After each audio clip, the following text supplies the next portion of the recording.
начала все-таки резолюцию приняли. Как вам эта новость? Ожидаемо? Я вообще считаю, что сейчас ряд международных институций, они последовательность свою проявляют в принятии решений по отношению к врагу, к агрессору России.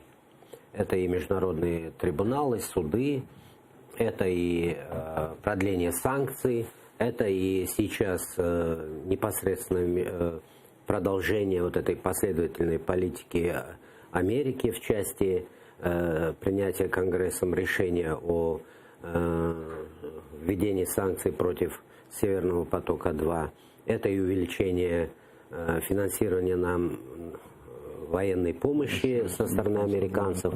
Это и уже вторая резолюция Генассамблеи по поводу Крыма. Первая, конечно, она более, на мой взгляд, такая актуальная. Это в части милитаризации и оккупации, где агрессором называется действие России. Лучше акцент на демографической ситуации в Крыму.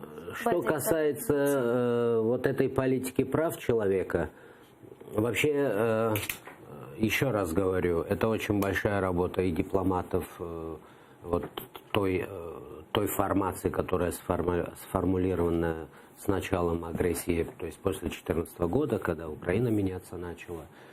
Но при всем при этом акцентрации на вопросах прав человека в Крыму в России вообще не существует такого понятия стандартов прав человека. А в Крыму тем более.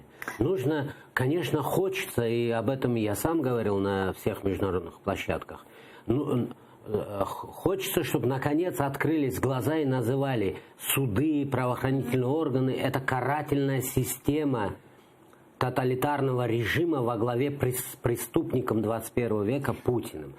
Но таков мир сегодня, который с точки зрения вот такого гуманитарного аспекта нарушения прав человека дает оценку действиям оккупанта у нас в стране.